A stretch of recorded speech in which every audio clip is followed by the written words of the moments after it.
Assalamualaikum dan salam Malaysia Madani. Anda bersama saya Dilela Kadir dalam Berita Pagi. Mekanisme pemberian subsidi kepada rakyat menerusi pindahan tunai sedang dipertimbang bagi mengelak ketirisan. Perdana Menteri bagaimanapun berkata kaedah itu dilaksana untuk urusan tertentu sahaja. Dalam kes ayam dan telur ini tidak perlu begitu kerana harganya sudah menurun. Cadangan untuk cash transfer itu sedang dipertimbangkan untuk beberapa urusan lain dan mungkin akan diumumkan. Yang memang difikirkan dalam beberapa isu lain yang kita akan umumkan yang lebih besar untuk mengelakkan ketirisan dan manfaat kepada asing. Langkah pengapungan harga ayam dan telur di pasaran bagi memastikan manfaat subsidi yang diberi sebelum ini hanya dinikmati rakyat yang berhak, bukannya warga asing dan golongan maha kaya. Sejak 2022, kerajaan telah mengeluarkan subsidi keseluruhan sebanyak RM3.7 bilion bagi menampung kos ayam dan telur. Pendekatan yang ada sekarang ini memberi keuntungan kepada 3.5 juta orang asing. Itu pertama. Keduanya yang juga dibangkitkan oleh Yang Muhammad semalam tentang apa yang saya kategorikan sebagai golongan maha kaya. Bukan soal anti maha kaya, bukan cukai tambahan daripada mereka. Ialah maksud dia subsidi itu tidak kepada golongan maha kaya. Gabungan Persatuan Perniagaan Malaysia FMBA berupaya menyatupadukan industri dan menarik lebih ramai pelabur antarabangsa ke Malaysia.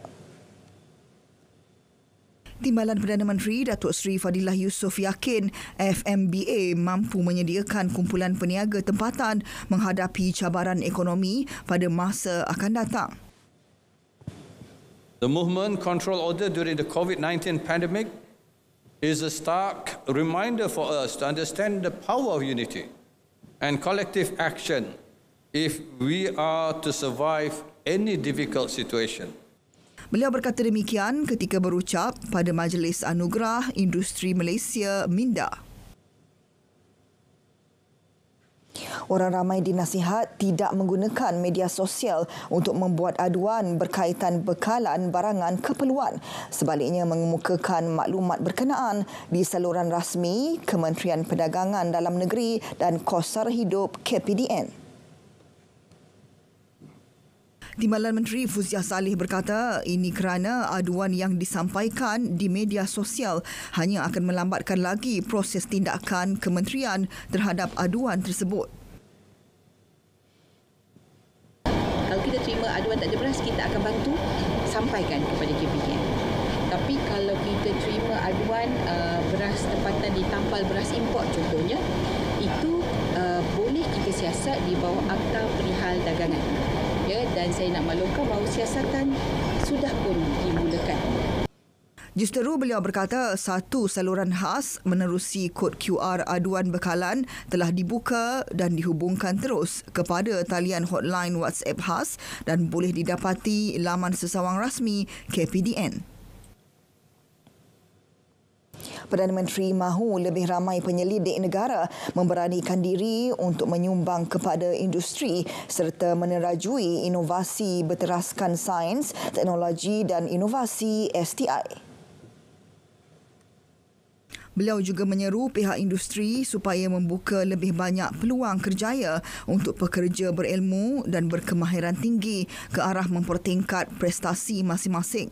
Perdana Menteri berkata demikian dalam ucapan sempena Majlis Penganugerahan Fellow Akademi Sains Malaysia dan pengiktirafan Top Research Scientist Malaysia 2023 di Ibu Negara dengan teks ucapan dibaca Menteri Sains, Teknologi dan Inovasi Chang Lee Kang. Para saintis mempunyai tanggungjawab besar untuk membantu Malaysia menjadi negara berteknologi tinggi dengan ekonomi yang diterajui inovasi menjelang tahun 2030. Dan bagi merealisasi aspirasi STI negara, komuniti saintifik Malaysia perlu berkolaborasi dengan efektif bersama kerajaan, industri dan masyarakat sivil. Syarikat yang menjaga kepentingan Bumiputera diingat tidak mengkhianati amanah dalam menjaga kepentingan golongan itu. Satu pihak lagi, pengurusannya itu amat bobrok sehingga merusakkan dan merugikan. Pengalaman ini menyakitkan. Ya, kita lihat umpamanya Felda memerlukan suntikan 8.3 bilion ringgit kerana pengurusan yang leceh dan tata kelola yang lemah. Paling terakhir, kita ada lagi yang melibatkan syarikat yang memerlukan suntikan 2.7 bilion, 23 bilion ringgit daripada kerajaan untuk menyelamatkan daripada terlepas daripada tangan Bumiputera. Kajian separuh penggal belanjawan 2024 akan diterbitkan tahun depan. Ia selaras ketetapan Akta Kewangan Awam dan Tanggungjawab Fiskal 2023 yang diluluskan di Dewan Rakyat baru-baru ini. Timbalan Menteri Kewangan 2 Steven Sim memberitahu akta baharu itu menetapkan kerajaan perlu membentangkan prestasi belanjawan laporan perbelanjaan kerajaan selain perbelanjaan cukai di Dewan Rakyat. Ini bermakna pelaksanaan belanjawan 2024 dipantau di peringkat dalaman oleh jawatan kuasa dalam Kementerian Kewangan dan prestasi dilaporkan kepada pihak awam serta Parlimen.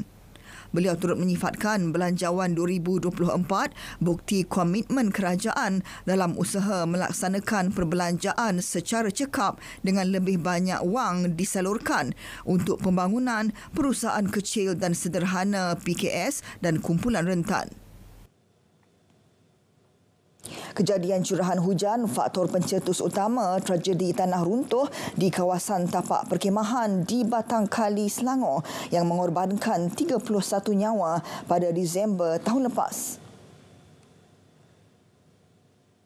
Timbalan Perdana Menteri Datuk Seri Dr. Ahmad Zahid Hamidi memaklumkan hasil analisis mendapati ia susulan kombinasi jumlah hujan meja bagi tempoh 5 hari dan hujan anteseden kumulatif 30 hari sebelum runtuhan. Beliau yang mengetuai Agensi Pengurusan Bencana Negara NADMA memaklumkan hujan lebat menyebabkan kegagalan cerun. Siasatan tidak menemui bukti kukuh menunjukkan aktiviti antropogenik sebagai antara faktor penyumbang kepada kejadian tanah runtuh. Kementerian Kesihatan tidak akan teragak-agak untuk mengambil tindakan sewajarnya terhadap pihak berkaitan sekiranya terdapat insiden buli dalam kalangan warga kerjanya.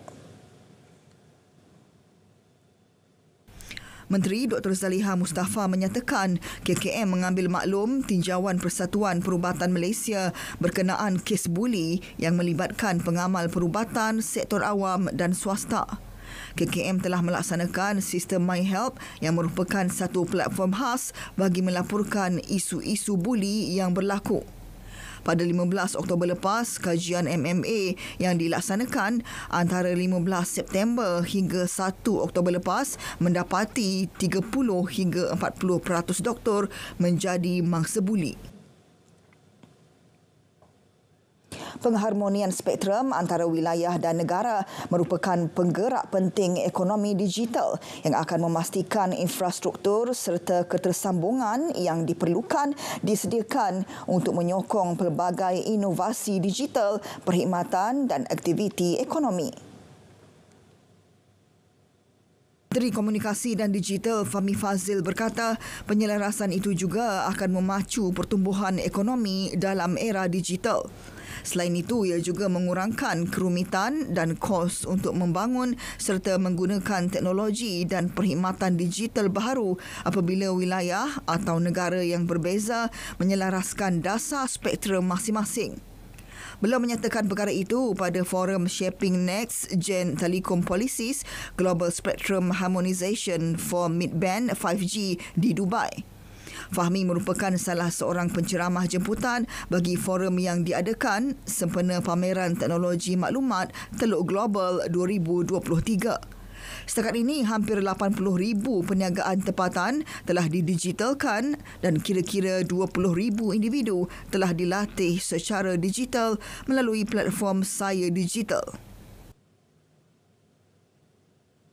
Baiklah, berita pagi diteruskan dengan laporan edisi Sabah. Salam Malaysia Madani, tekad perpaduan penuhi harapan.